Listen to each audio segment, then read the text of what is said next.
एक गांव में रामू और शामू नाम के दो भाई रहते थे, जिनमें से रामू बहुत ही होशियार और शामू बड़ा ही भोला था। ए शामू सुनो, मैंने यहाँ कुछ पैसे रखे थे, वो कहाँ गए? पैसे? क्या वो यहीं पे रखे थे इस बिस्तर पर? हाँ वही रखे थे। अरे वो तो मैंने एक भिखारी को दे दिए, बेचारा बहुत भूखा लग रहा था। बेवकूफ, अगर उसे भूख लगी थी तो उसे खाना दे देता, पैसे क्यों दिए? लेकिन अगर मैं उसे खाना देता तो मैं क्या खाता, इसलिए मैंने उसे पैसे दे दिए। मूर्ख, तुम तो गधे से भी गधे हो।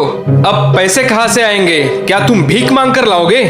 नहीं रामू भैया, अगर आपको इतनी ही जरूरत है तो मैं उस भिखारी को ढूंढ कर लाता हूँ, आप उससे पूछ लेना। शामू की मूर्खता से तंग आकर रामू अपने बीमार पिताजी के पास जाता है और उनसे कहता है, पिताजी, मुझे इस गधे शामू के साथ नहीं रहना, मैं यहाँ से जा रहा हूँ, मेरे हिस्से का जो भी है वो मुझे दे दीजिए। रामू की बातें सुन पिताजी परेशान हो जाते हैं। वो हमेशा यही चाहते थे कि उनके दोनों बेटे खुशी खुशी एक साथ रहे।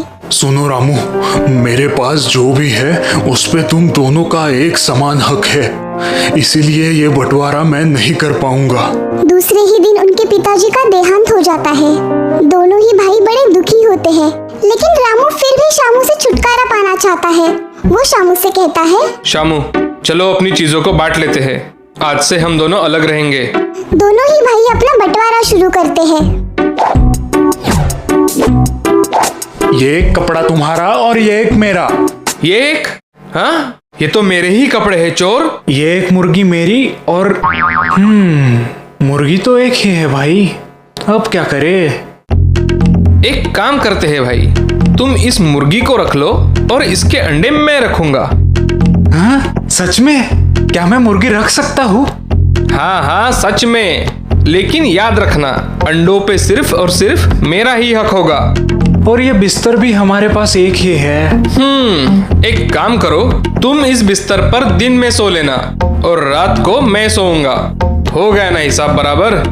शामू रामू की सभी बातें बिना कुछ सोचे ही मान लेता है। शामू हर रोज मुर्गी की देखभाल करता है, उसे दाना पानी खिलाता है और रामू चालाकी से उस मुर्गी के अंडों को बाजार में बेचकर पैसे कमाता है। मूर्ख शामू, तुम इस मुर्गी को खिलाओ और मैं इससे पैसे कमाऊंगा। दिन भर मेहनत करने के बाद भी बेचारे शामू को जमीन पर ही सोना पड़ता और रामू मजे से बिस्तर पर सोता। धीरे धीरे शामू को रामू के इस व्यवहार का पता चल जाता है। वो उसे सबक सिखाने की सोचता है। दूसरे ही दिन शामू मुर्गी को ले जाकर बाजार में बेच देता है। घर जाकर बिस्तर का गद्दा भी हटा देता है। शामू, मुर्गी और अंडे कहाँ है? अंडों का तो पता नहीं, लेकिन मुर्गी को तो मैंने बेच दिया। क्या बेच दिया? मूर्ख! भाई आप ही ने तो कहा था कि आपका सिर्फ अंडों पे ही हक है और मेरा मुर्गी पर, तो मैंने उसे बेच दिया। रामू नाराज होकर वहाँ से चला जाता है। रात को वो आराम करने जब बिस्तर के पास आता है तो वो देखता है कि उस पर डाला हुआ गद्दा गायब है। शामू, अब इस बिस्तर का गद्दा कहाँ है? अरे उसे तो मैंने आज सुबह ही धोने डाला है, लगता है अभी तक सूखा नहीं। मूर्ख, अब मैं सोऊंगा किस पर? वो तुम देख लो भाई, मैं तो चला सोने। कुछ दिनों तक ऐसे ही चलता रहता है। रामू परेशान हो जाता है और आखिरकार उसे अपनी गलती का एहसास होता है। शामू, मैं हार मानता हूँ, मैंने तुम्हें बेवकूफ और नासमझ समझा, मुझे माफ कर दो भाई। मुझे लगता है कि हिस्सों में मैंने घर को नहीं बल्कि हमारी एकता और प्यार को बांट दिया है। आज से इस घर में कोई हिस्सा नहीं होगा, जो भी होगा वो हम दोनों का होगा। रामू की बातें सुन शामू खुश हो जाता है और उसे गले लगाते हुए कहता है, रामू, हमारे पिताजी भी यही चाहते थे कि हम हमेशा साथ में खुश रहे। रामू और शामू फिर साथ मिलकर खेत में काम करने लगे और खुशी खुशी अपनी जिंदगी जीने लगे।